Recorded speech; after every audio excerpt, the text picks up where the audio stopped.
저희가 웨스트민스터 신앙고백서를 살피고 있고요. 오늘은 23번째 23장 국가 위정자에 대한 그러한 내용을 좀 살펴보려고 합니다.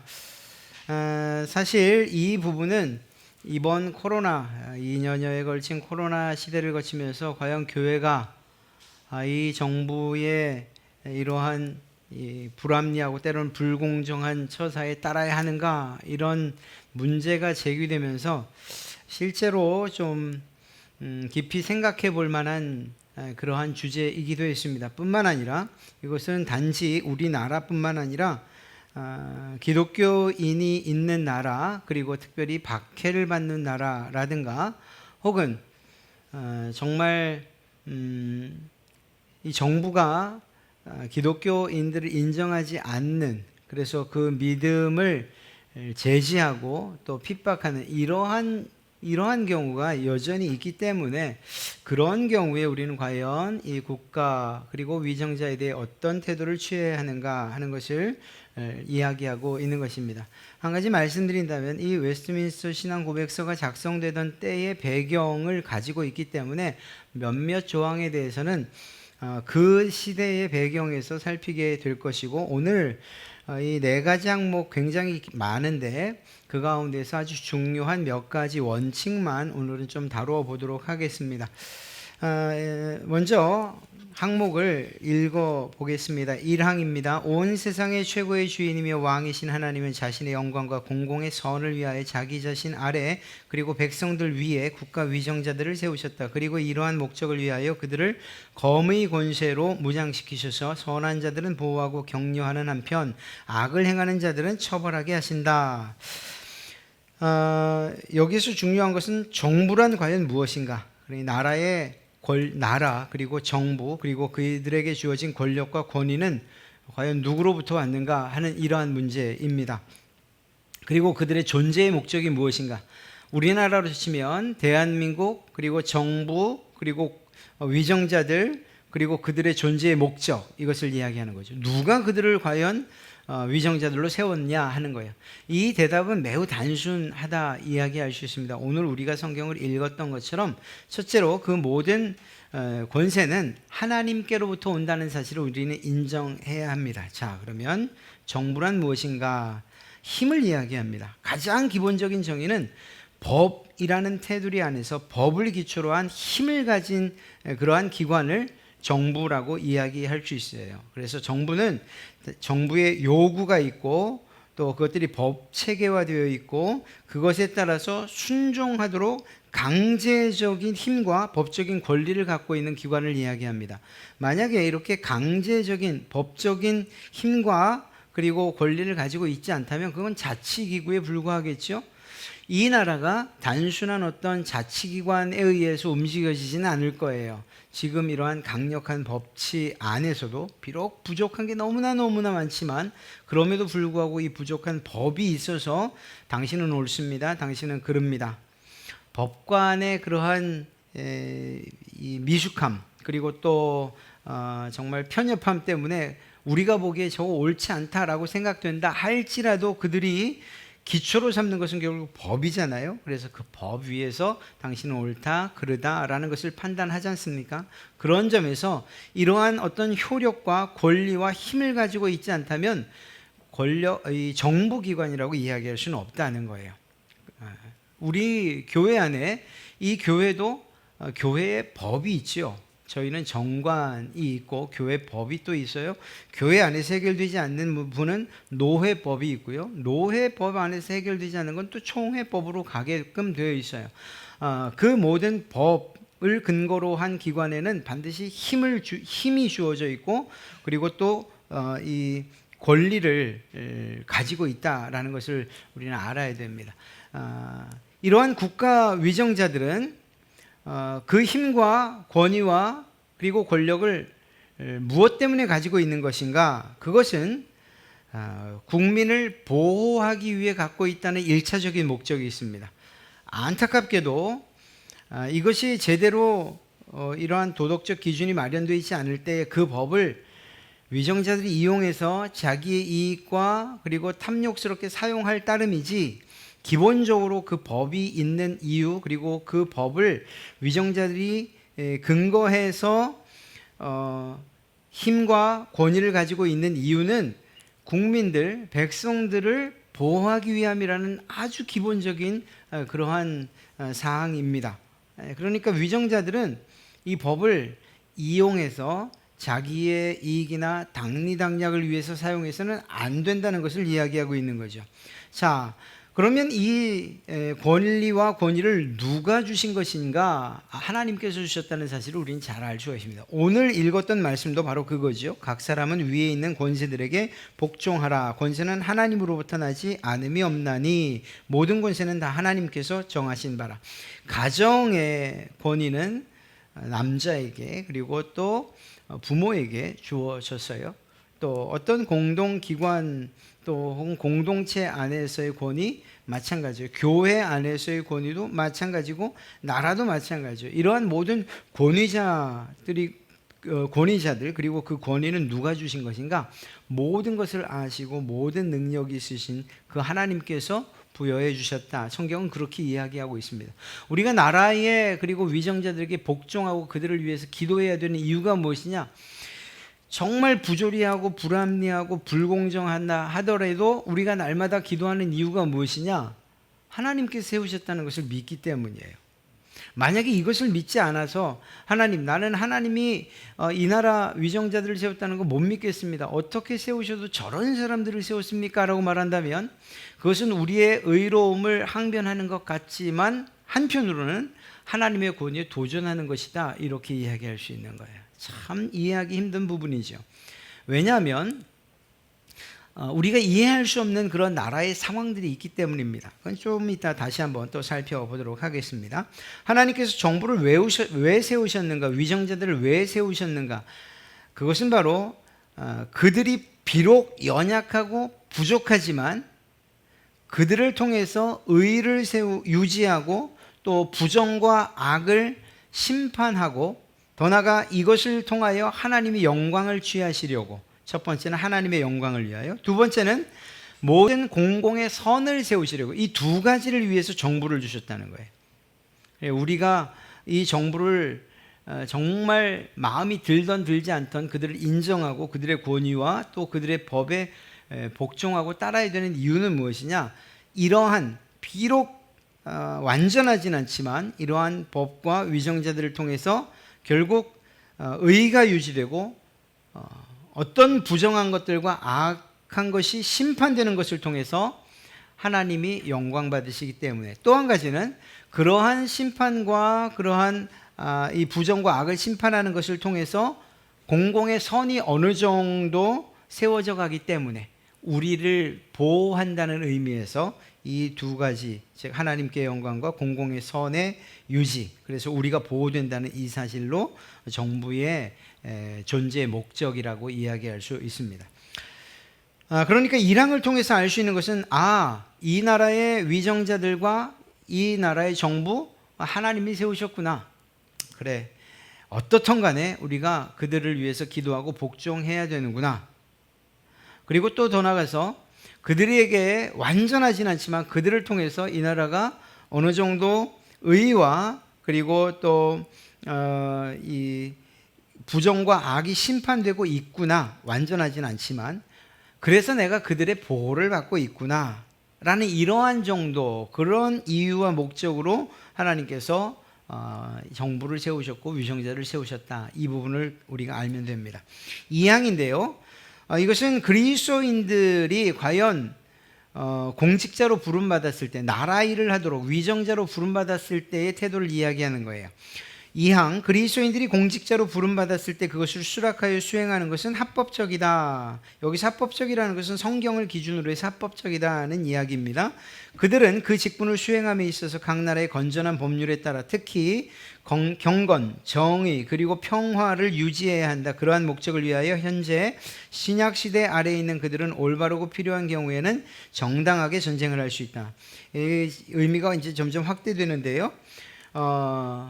나라의 위정자들로 그리스도인들이 일할 수 있느냐? 지금 우리는 생각하기에 당연한 것 아닌가? 이렇게 생각을 할 수 있습니다만, 예전엔 이 종교와 정치가 종교와 정치가 분리되어 있던 이런 시대적인 배경에서 본다면 서로가 서로를 관여할 수 없는 그런 상황이다는 거예요. 그래서 교회가 이 정부, 그러니까 이 정치에 관여할 수 없고 정부가 교회에 관여할 수 없는, 이렇게 서로 단독적으로 분리되어 있는 이런 상황 하에서 과연 위정자로서 믿는 사람이 그 일을 맡아도 되는가, 이런 이야기는, 더 정확히 말하면 가톨릭이나 로마 가톨릭 같은 경우에 교황이 때로는 정부 그 왕보다, 그러니까 이 군주보다 더 높은 위치에 있었던 때가 있었단 말입니다. 이러한 일들, 또 이것이 반대였던 경우도 있고요. 이렇게 되다 보니까 결국 정교의 분리를 이야기했었는데, 그런 상황 가운데에서 과연 이러한 믿는 자들이, 그리스도인들이 공직자로 부름받는 일이 생긴다면 이 시대를 이야기하는 것이고, 지금은 사실 이 부분에 있어서는 당연히 수행해야 한다라는 이러한 측면이 더 많습니다. 다만 여러분들이 공직자로 부름을 받았다, 또 우리가 공무원 시험을 쳐서 그러한 나라의 일을 하고 있다 할 때에 이제는 우리가 생각해야 될 것은, 내가 과연 나라 일을 하는 게 맞는가 틀리는가, 이 정치와 관계돼야 되는가 말아야 되는가, 이런 걸 고민할 것이 아니고, 부르셨다면 그 부름에 합당하게 하나님의 경건과 그리고 정의와 평화를 내가 드러내고 있는가 하는 이 점에 더 우리는 착안을 해야 되는 거예요. 그래서 정말 안타까운 거예요. 우리가 기도해야 되는 것들 가운데 하나가 무엇인가 하면, 이 나라에 예수님을 믿는 그리스도인들, 정치인들이 얼마나 많아요. 국회의원들 가운데, 정부의 요직을 맡은 사람들 가운데, 어떤 때 보면은 하여튼 선거철만 되면 다 장로네, 안수집사네, 뭐 교회 가갖고 인사하고 정견 발표하고 하는 일들이 우리 교회는 비록 없지만 얼마나 많은지 알 수 없어요. 정말 많아요. 거기 가서 한번 이거 말 한번 하고 싶어서. 어떤 교회는 절대 그런 것들을 허용하지 않지만, 또 어떤 교회는 아주 그것을 그냥 이 교회의 세를 확장하려는 그러한 목적인지, 아니면 유명세를 좀 타고 싶어서인지, 누가 오기만 하면 막 그냥 누가 왔습니다, 또 누구 후보 왔습니다, 이렇게 인사시키고, 정말 해서는 안 되는 일들을 하기까지 해요. 그렇게 많은데 정작 하나님께서 기뻐하지 않는 그러한 법안들이나, 혹은 그들을 통해서 하나님의 의가, 그리고 정의와 공의가, 공정이 그들을 통해서 과연 정치에 반영되고 사회에 반영되고 있느냐는 거예요. 이게 정말 안타까운 거예요. 차별금지법안?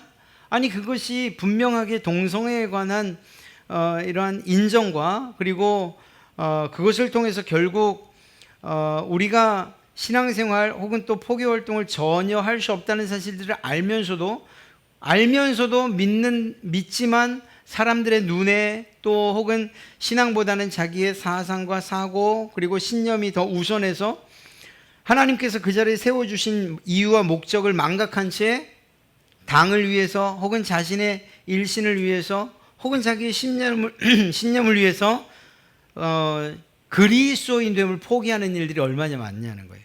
저는 그런 것들을 볼 때 너무 안타까운 거죠.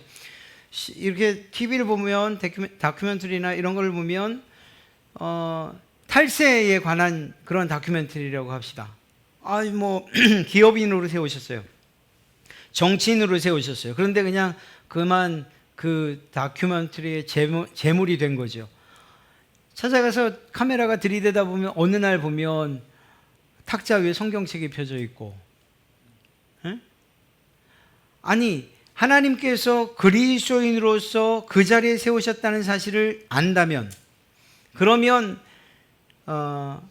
하나님의 정의와 공의를 세우는 그러한 면에서 자신의 직위를 사용하고, 자기를 통해서 그리스도의 평화가 모든 백성들에게, 또는 자기가 속한 공동체 안에 퍼지도록 그렇게 노력을 해야 될 사람들이, 적어도 정치를 하고 또 부름받은 그곳에서 그리스도인됨을, 예수 그리스도의 그 영광 위치를 스스로 가리는 일들을 하고 있으니까 이게 너무 안타까운 거죠.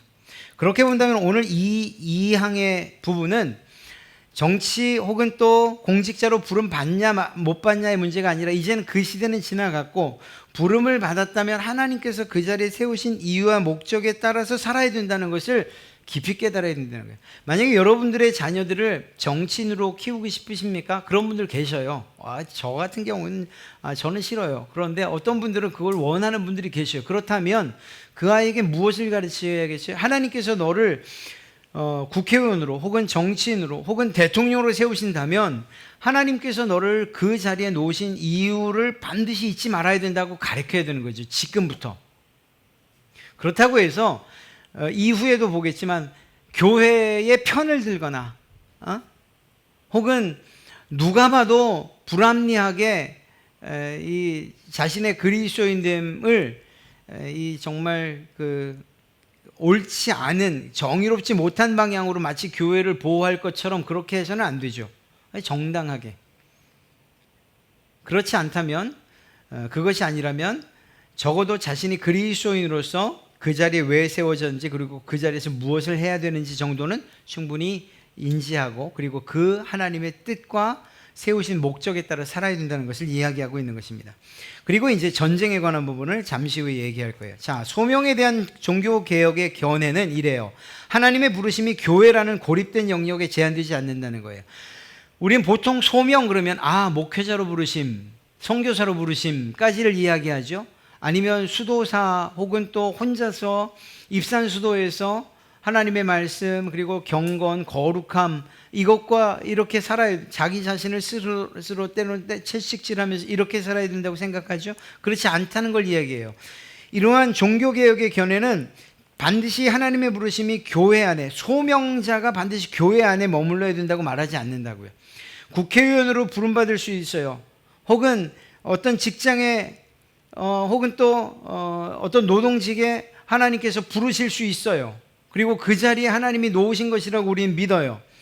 즉 어떤 영역에 고립되지 않는다는 거예요. 소명은 어떤 자리에 놓이든지 간에 하나님의 부르심이 반드시 있다고 믿는 것이 종교개혁의 견해라는 거예요. 그래서 하나님의 부르심은 교회 외부의 일들과 관련이 있을 수 있고 정부의 일 역시 포함할 수 있다라는 거예요. 아까 말씀드린 그런 내용이죠. 그런데 우리가 원하는 모든 직업이 하나님이 인정하시는 것이라고 말할 수는 없다는 거예요. 무슨 말일까요? 나는 진짜 루팡 같은 대도가 되고 싶어. 홍길동 같은 의적이 되고 싶어. 의로운 도적이 되고 싶어. 있는 사람들 거 불합리하고 부조리하게 돈 번 사람들 거 뺏어서 가난한 사람들에 나눠줘야지. 자, 이것이 하나님께서 기뻐하시는 직업이라고 말할 수 있을까요? 아니라는 거죠.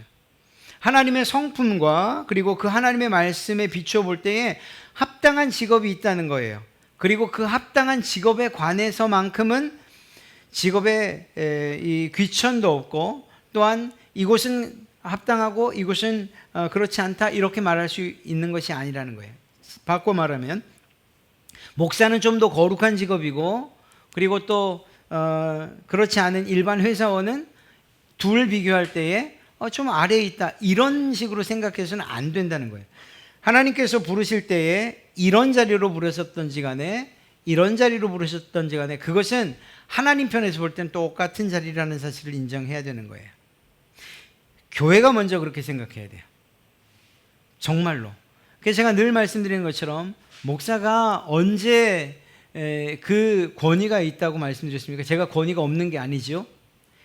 단 이 자리에 있을 때 하나님의 말씀을 선포할 때는 정말 하나님의 권위를 가지고서 그 말씀을 선포하는 것이니까 여러분이 제 권위를 인정해 제가 아니라 제가 하는 말의 권위를 인정해 주셔야 돼요. 그러나 제가 이 강단을 내려가서도 그 권위를 내세우고 여러분들 나는 목사고 당신들은 일반 성도나 혹은 집사 아니요 라고 제가 이러한 차등을 둔다. 그리고 내 부르심 내 소명이 더 크다고 말한다면 여러분은 과감하게 저를 떠나시는 게 옳아요. 그건 옳지 않기 때문이에요. 무슨 말인가 하면 우리가 원하는 모든 직업은 하나님이 인정하시는 것이라고 말할 수는 없지만 그러나 성경이 인정하고 하나님의 성품에 합당한 직업이라고 하면 그것에 높낮이 어떤 것이 더 거룩하고 어떤 것이 더 경건하고 어떤 것이 더 정의롭고 그러한 것이 없다는 거예요. 이러한 사실들은 아주 중요한 것입니다. 직업을 이야기할 때 아마 다시 이야기하게 될 거예요.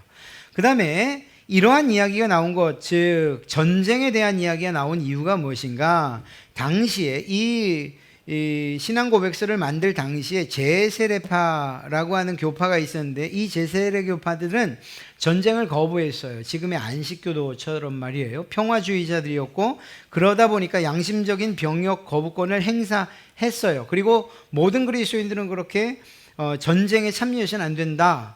서로 죽이는 일에 왜 이 총칼을 들고 나가 싸워야 되느냐? 그리스도인이 예수님께서 세상 모든 사람들을 사랑하라고 했는데 라고 이야기하죠. 그런데 웨스트민스터 신앙 고백서는 그렇게 말하지 않아요. 그리스도인들이 전쟁에 정당하게 개입하는 경우가 있다. 그리고 그것을 인정하고 있는 거예요. 모든 전쟁을 이야기하는 것은 아닙니다. 그런데 기본적으로 정부와 위정자를 세울 때 그들은 적대적인 세력이나, 그래서 그들이 자기 영토나 관할권을 침범할 경우에는 자기 민족과 자기 경계를 방어하는 입장에서 싸워야 된다고 이야기하고 있는, 그것이 위정자들의 책임인 거예요. 그런 점에서 침략자들의 가해나 죽음에서 자기 시민들을 보호하고, 그 보호하는 차원에서의 이러한 이 징병은, 그리고 또 그 징병의 의무는 합당하다는 거예요. 그리스도인이라면 내게 주어진 나라와, 그리고 그 전쟁이 합당하고 또 불합리하게 침해를 받고 침략을 받은 것이라면 내 가족과 이 사회와 이 나라를 지키기 위해서 싸우는 것 마땅하다, 이렇게 이야기하고 있는 것입니다. 많은 차이를 보이죠. 그래서 이때는 이 제세례파의 주장에 대한 신앙 고백문을 작성하다 보니까 이런 조항이 포함된 거예요. 그러나 명백한 침략 전쟁도 있습니다. 예를 들어서 히틀러의 2차 대전이나 혹은 일본의 이 전쟁, 이러한 경우는 사실 그 나라에 있는 그리스도인들이 거부했어야 된다는 거예요. 그것이 옳지 않은 전쟁이었기 때문에, 명백한 침략 전쟁이었고, 그것은 하나님의 의를 드러내기보다는 자신들의 죄악을 드러내는 일들이었기 때문에, 이유 없이 자신들의 그러한 우월성을 드러내고 또 열등한 민족을 없앤다는 그러한 이유로 유대인들을 학살하는 이런 일들에 동참해서는 안 됐던 거지요. 만약에 우리가 그런 상황을 맞이한다면, 그래서 예를 들면 우리 대한민국이 이 나라가 예를 들어서 다른 어떤 나라를 침략한다, 혹은 그 침략의 이유가 마치 이러한 히틀러나 혹은 어떤 이 지도자의 욕망과 그리고 탐욕스러움에 있다라고 한다면, 우리 그리스도인들은 그 전쟁에 거부해야 되는 거예요. 이것은 하나님께서 기뻐하시는 전쟁이 아닙니다. 그리고 또 대의 명분이 정당하지 않습니다라는 이유로 그러한 모든 전쟁에 거부권을 행사해야 된다라는 거죠. 참 어려운 문제긴 합니다. 그런 일들이 없기를 오히려 기도하는 것이 빠르지 않겠나 생각합니다. 사망은 내용이 굉장히 길어요. 그러나 그것을 좀 축소하면 그렇게 어렵진 않습니다. 사망, 국가 위정자들은 말씀을 전하고 성례를 시행하는 일이나 천국 열쇠의 권세를 취해서는 안 된다. 또한 신앙의 문제에 조금도 간섭해서는 안 된다. 그렇지만 양육하는 아버지와 같이 어떤 특정 교파의 그리스도인들에게 나머지 교파들보다 특혜를 주지 말고 우리들 공동의 주님의 소유인 그 교회를 보호하는 것이 그들의 의무다.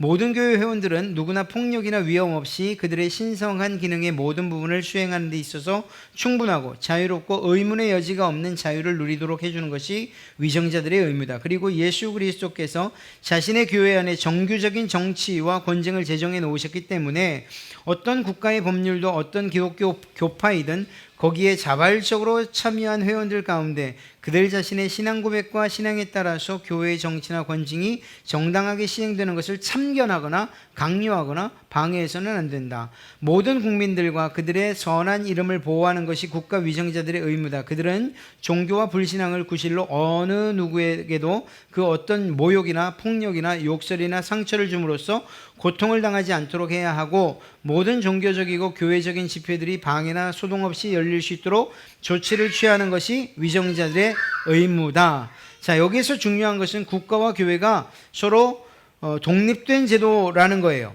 그러나 이것이 독립됐다고 해서 서로를 향해서 적대적이냐? 그렇지 않다는 것을 말합니다. 오히려 서로 존중해야 되고 도움을 줘야 된다는 것을 이야기하고 있는 거예요.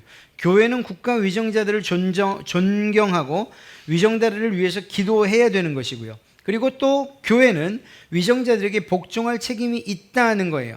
서로가 서로를 존중하고 이해하고 그리고 위에 기도해야 된다는 거죠. 그러니까 서로가 교회와 국가가 서로 반대하는 것이 아니라 서로 지원하고 있다는 사실을 이야기하고 있는 것입니다. 교회가 위정자를 존경하도록 부름받는 것처럼 위정자도 교회가 교회 자체의 의무를 수행하는 데 방해받지 않도록 종교를 보호할 의무를 가지고 있다는 거예요. 참 어려운 이야기였습니다만 이것이 다시 말씀드려요. 그 시대적인 상황을 무시할 수 없어요. 이 신앙 고백서가 만들어지는 이때에 국가 위정자들이 교황의 그러한 힘을 약화시키기 위해서 바로 이런 일들을 했던 때가 있어요. 또 이것이 성경 안에도 있어요. 사울이 사무엘을 대신해서 제사를 드리기도 했었지요. 그런 일들이 왕정시대에도 역시 있었어요. 그런 것들에 대해서는 하나님이 철저하게 배격하십니다. 나라의 법이 교회 안에 강력한 어떤 영향력을 끼치지 못한다라고 이야기하고 있어요. 왜? 교회 안에는 교회 안에서 이 시행되어지고 있는 법이 있기 때문이에요. 교회법이 있기 때문이라는 것이죠. 그러니까 국가의 법률도 자발적으로 그들이 만들어 놓은 교회 정치나 권징 그것을 참여하거나 그것을 뛰어넘어서 강제할 수 없다는 것을 이야기하고요. 그런 점에서 이것이 역으로 되어서 교회에서 해결되지 않기 때문에 세상 법정으로 끌고 간다? 이것을 교회가 해서는 안 된다고 하는 이유가 그거예요. 왜냐하면 법의 위치로 볼 때에 국가의 법이 더 크고 그리고 정확하고 그리고 아주 더 정확한 것처럼 그렇게 보이지만 그러나 하나님께서 통치하시고 있는 교회의 법이 세상의 법에 우선하고 그리고 그것이 하나님의 통치 아래에서 그리고 그분의 그러한 다스림 아래에 있다는 이러한 입장에서 본다면 하나님의 법을 그리고 교회 공동체가 결정한 그 법이 미흡하다는 판단으로 세상의 법정으로 가지고 가서는 안 된다고 이야기하고 있는 것입니다. 자, 그것은 여기에서는 이제 별개의 문제고요. 어찌되었거나 이렇게 교회와 국가는 서로가 서로를 침해할 수 없다는 거예요. 그런 점에서 지금 이런 코로나 상황에서 벌어진 특별한 상황이 우리에게 좀 가슴이 아픈 거예요. 그럼에도 불구하고 여전히 우리가 이 거부권을 행사하거나 혹은 이 정부에 대해서 반기를 들지 않는 이유는 무엇인가? 그것은 이 정부가 교회가 예배하지 못하도록 하나님을 경배하지 못하도록 모욕이나 폭력이나 욕설을 가하고 있는 수준은 아니기 때문이에요. 비록 수를 제한하고 있지만 여러 가지 부분에 있어서 제가 코로나 처음부터 얘기했던 것처럼 여전히 공정하지 않다고 생각해요. 저는 여전히 1500명 예배 드리는데 99명만 예배해야 한다라고 말하는 것부터 공정하지 않으니까요. 백화점도 그러면 99명 제한해야죠. 식당도 마찬가지. 여러분 이게 정말 공정한 거 한번 보세요. 이건 제 얘기가 아니고 어떤 칼럼에 나온 거예요. 모르는 사람 2명씩 50상이 들어간 식당과 아는 사람 100명이 2명씩 앉아서 50테이블에 앉아 먹는 것. 과연 무슨 차이가 있느냐 이거예요. 안 공정하다는 얘기를 하는 거예요. 교회가 지금 처하고 있고 교회를 향한 이 방역 지침이 공정하지 않아요. 그럼에도 불구하고 여전히 따라가고 있는 것. 속은 답답하고 부글부글 끓지만 따라가고 있는 이유는 무엇인가? 예배하지 말라고 하고 있지는 않기 때문이에요. 만약에 이것이 도를 넘어서서 어떤 모욕이나 욕설이나 법을 가지고서 또 때로는 폭력을 행사하면서 아예 예배 자체를 온라인이건 오프라인이건 예배 자체를 못하게 한다, 신앙을 못하게 한다. 그때는 제가 여러분에게 일어나야 된다. 지금 우리가 일어나야 돼. 이건 우리가 도저히 받아들일 수 없는 그러한 결정이다. 아마 제가 그렇게 이야기할 거예요. 아직까지는 오늘 이 사도 바울이 로마서 13장에서 이야기하고 있는 하나님께로부터 온 권세, 그리고 그것이 복종해야 된다는 말, 그리고 그것에 여전히 이 어떤 한계를 넘지 않았다고 생각하기 때문인 거예요. 이 당시 보면 더 심각하잖아요. 로마라고 하는 그 나라, 그리고 이스라엘이라고 하는 나라 안에서의 그리스도인들의 지위는 지금보다 더 심각한 상황이었어요. 로마의 경우는 예수님을 믿는 것 때문에 불에 타 죽기도 하고 사자의 밥이 되기도 하고 빛 한 번 보지 못하고 죽기도 했잖아요. 이스라엘도 마찬가지였어요. 믿는 기독교인들에 대한 박해는 아주 심각했어요. 그럼에도 불구하고 여전히 사도 바울은 세상 권세에 복종하라고 이야기하잖아요. 그 권세가 하나님께로부터 왔으니까. 자, 그런 점에서 자, 네 번째 항목은 위정자들을 위해 기도하고 그들의 인격을 존중하고 그들에게 조세와 그 밖에 마땅한 것을 지불하고 그들의 적법한 명령에 순종하고 양심을 위하여 그들의 권위에 복종하는 것은 백성들의 의무이다. 우리도 역시 백성이라는 거예요. 그러니까 우리가 위정자들을 위해 기도하고 우리의 마음에 들지 않아도 또 그들의 인격을 존중하고 아주 편협하고 정말 외골수 인격이라 하더라도 또 그들의 조세와 마땅한 것을 지불하고 정말 합당치 못할 만큼 폭리에 가까운 세금을 매긴다 하더라도 속은 쓰리지만 그럼에도 불구하고 여전히 그들의 권위에 복종하는 것은 우리의 의무라는 거예요. 불신앙이나 종교에 대한 무관심으로 인하여 그 위정자들의 정당하고 적법한 권위가 무효되거나 위정자에게 합당한 순종을 하는 데에서 백성들을 면제해 주지 않는다는 거죠. 그러한 의무에서 교회 직원이라고 면제되지 않으며 더구나 교황은 위정자들의 통치 영역에 대하여 그리고 그들이 통치하는 백성에 대하여 아무 권세나 사법권을 가지고 있지 않다. 그리고 만일 교황이 위정자들을 이단자로 판단하거나 그 어떤 다른 구실로 정죄하더라도 위정자들의 통치권이나 생명을 빼앗을 권한이 전혀 없다. 사망에 반대되는 내용이에요.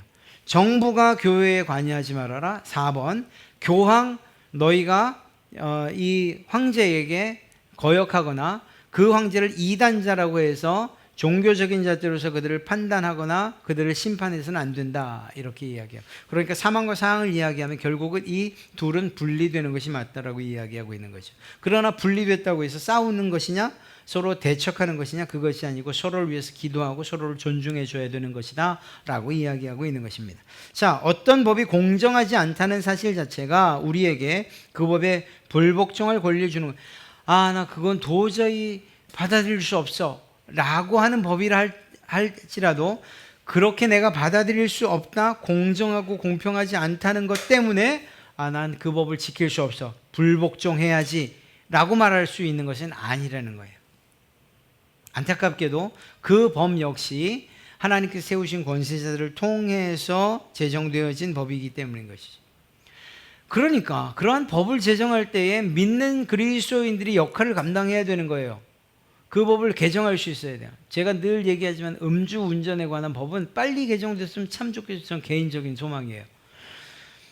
그런데 왜 안 될까? 이게 답은 아닐 거예요. 그런데 그런 의심이 제게 드는 거예요. 제 개인적인 사견이고 아주 제 편협한 의심에서 비롯된 거예요. 아마도 국회의원들 자기들이 어떤 그런 상황에 걸릴 때 빠져나갈 구멍을 여전히 두고 있는 것 아닌가 이런 생각밖에 안 들어요. 일본에서 음주운전으로 딸을 잃은 아버지가 끝까지 투쟁해서 결국 그 법을 아주 강력한 법으로 만들어놨죠. 음주운전 사망사고는 이유 여하를 막론하고 징역 30년. 사실은 그런 강력한 법이 저는 필요하다고 생각해요. 언제 그런 걸 제일 많이 느끼냐? 이 시외에 있는 음식점을 가면 그걸 정말 많이 느껴요. 점심때인데도 이렇게 제가 일부러 둘러봐요. 둘러보면 그냥 녹색병들이 테이블에 하나씩 다 있어요. 거기는 차 타고 오지 않으면 갈 수가 없는 곳인데 말이에요.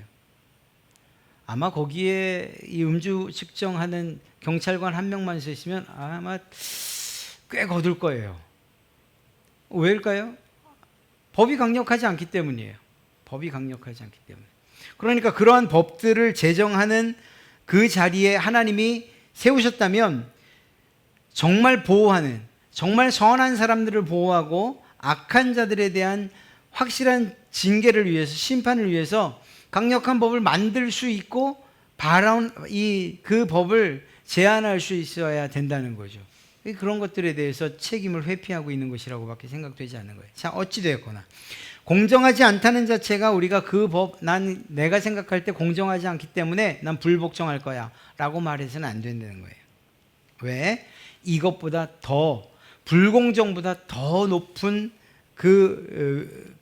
어떤 한 가지 사건, 즉 하나님께서 부여해 주신, 하나님께서 권위를 부여해 주셨다는 이 일이 있기 때문에, 네. 하나님이 인정하시는 불복종의 예를 들어볼까요? 히브리 산파들이나 사드락 메삭 그리고 아벳느고, 에스더서의 모르드게, 그리고 사자굴의 다니엘 등등 보세요. 불복종했죠. 그런데 이들이 불복종했던 것은 무엇과 연관되어 있습니까? 신앙을 하느냐 안 하느냐, 하나님을 두려워하느냐 그렇지 않느냐와 관계되어 있는 거죠. 이러한 것들이 아니라면 단순하게 자기의 개인적인 의견이나 또 개인적인 어떤 사고나 신념에 의해서 이건 공정하지 않기 때문에 라고 말해서는 안 된다는 거예요. 만약에 불복종 권리를 이용하길 원한다면 그러면 그것이 하나님의 말씀을 기준해서 옳은가 그런가, 우리의 신앙이 정말 유지되는가 그렇지 않은가가 기준이 되어야 된다는 사실을 이야기하고 있는 것입니다. 위정자에게 복종하지 않고 도리어 하나님께 복종해야 되는 거예요. 이런 경우에는 그리스도인에게는 복종할 수도 없고 복종하지도 말아야 하는 경우들이 실제로는 존재한다는 것을 이야기합니다. 그런 상황이 오지 않기를 바랄 뿐인 거죠. 만약에 정말 일제시대나 정말 이 6.25 전쟁처럼 공산당들 그 치하에 들어가서 예수 그리스도를 믿고 신앙을 고백하고 죽을래, 아니면 믿지 않는다고 말하고 살래라고 말할 때는 저는 여러분들에게 이야기할 거예요. 우리 믿음 고백하고 죽읍시다라고 얘기할 거예요. 신사참배, 그것이 우상숭배라는 사실을 그걸 누가 몰라요? 그렇다면 그걸 분명하게 목회자로서 그건 우상숭배입니다 말하고, 그리고 천국에서 만납시다라고 말할 수 있어야 되는 거죠. 그것은 우리가 따를 수 없는 불복종해야 하는 그러한 법이기 때문에, 그러한 경우 그것이 아니라고 한다면 그냥 단순한 개인적인 사견이나 또한 개인적인 신념에 의해서 옳지 않다, 그러다, 불공정하다, 이러한 것들을 이유로 이 정부의 권위나 혹은 또 그들의 법에 불복종해서는 안 된다는 걸 이야기하고 있습니다. 좀 조심스러운 이야기이긴 합니다만 그런 점에서 정말 어떤 목사님의 그러한 광화문 집회나 이런 것들은 기독교인들로서 정치적인 부분에 있어서는 저도 공감을 해요. 제가 그런 편이기 때문에. 그런데 신앙적인 면에서는 사실 저는 반대예요. 아주 반대예요. 옳지 않아요. 하나님께서 정말 기뻐하시겠느냐? 그런데 거기에다가 그분의 언동이 이 정말 설교 혹은 또 하나님을 향한 이러한 언행이 너무 망령되기까지 했었어요. 그러면 그것은 옳지 않은 것이고 오히려 그 무리에서 떠나야 되는 게 맞는 거예요. 저는 그렇게 생각해요. 정말 개인적인 사견입니다. 자, 어찌됐거나 오늘 국가와 그리고 교회, 이 국가와 그리스도인의 관계를 살폈어요. 서로 대적하는 것이 아니라는 것을 꼭 기억하십시오. 우리는 끝까지 하나님께서 우리 정부와 또 위정자를 세우셨다는 사실을 믿고 기도해야 돼요. 그들이 내 마음에 맞건 안 맞건, 나와 이 사상적인 베이스가 같건 같지 않건, 진보건 보수건 혹은 또 정치적인 성향이 같건 안 같건, 지역이 내가 원하는 지역이든 아니든 그것과 상관없이 그들이 대통령이나 혹은 위정자로 세우셨다는 것만으로도 하나님이 세우셨구나라고 생각하고 또 믿어야 하기 때문에 우리는 내가 싫건 좋건 상관없이 그들을 위해서 기도해야 돼요. 이것이 우리의 마땅한 의무예요. 그 사람들이 그들의 마땅히 해야 될 그러한 의무들, 교회를 보호하고 또 국민들을 책임지고 또 그들을 가운데에 이러한 치안과 안위와 이러한 평화를 유지하느냐 못하느냐, 그들의 책임을 다하느냐 못하느냐와 상관없이 우리는 그들을 위해서 기도해야 돼요. 그렇게 해야 돼요. 싫건 좋건 우리는 하나님께서 세우셨다는 사실을 믿기 때문에 우리는 기도해야 돼요. 그리고 무엇보다 서로가 대적하거나 다투는 대척점에 있는 것이 아니라 서로 이해하고 오히려 협력하고 돕고 기도하고 이러한 좋은 관계가 유지되어야 된다는 거예요. 사실 그런 점에서 여러분의 개인 기도나 혹은 우리의 공동의 기도에서 우리가 나라와 민족을 위한 기도, 뭘 기도해야 될지 모르겠어요 라고 말하지만 정말 그 기도의 제목조차 알 수 없을 때라도 우리는 기도하면서 하나님의 뜻이 이 땅 가운데 이루어지기를 위해 기도해야 되는 거죠. 그것이 우리 그리스도인들의 마땅한 의무인 줄로 믿습니다. 나라를 생각할 때 또 그리고 국가 안에서의 그리스도인들을 생각할 때 여러분들을 어떤 자리에 세우든 여러분의 자녀들을 그 나라 요소 또 사회 요소 세울 때에 하나님께서 세우신 이유와 목적을 잘 설명해 주고 그곳에서 그리스도의 빛을 그 영광의 빛을 드러낼 수 있도록 가르치시고 교육시키시고 또 여러분들 또한 그렇게 살아가셔야 할 줄로 믿습니다. 그래서 위에서 기도하고 또 하나님의 권위를 인정하고 그래서 하나님께서 우리에게 맡기신 그러한 책임과 의무를 다하는 것 하나님께서 기뻐하실 그리스도인의 모습인 줄로 믿습니다. 나라를 위해서 우리 기도합시다. 정말 답답할수록 더 많이 기도합시다. 하나님께서 반드시 하나님의 정의와 공의를 세우실 날이 있을 줄로 믿습니다.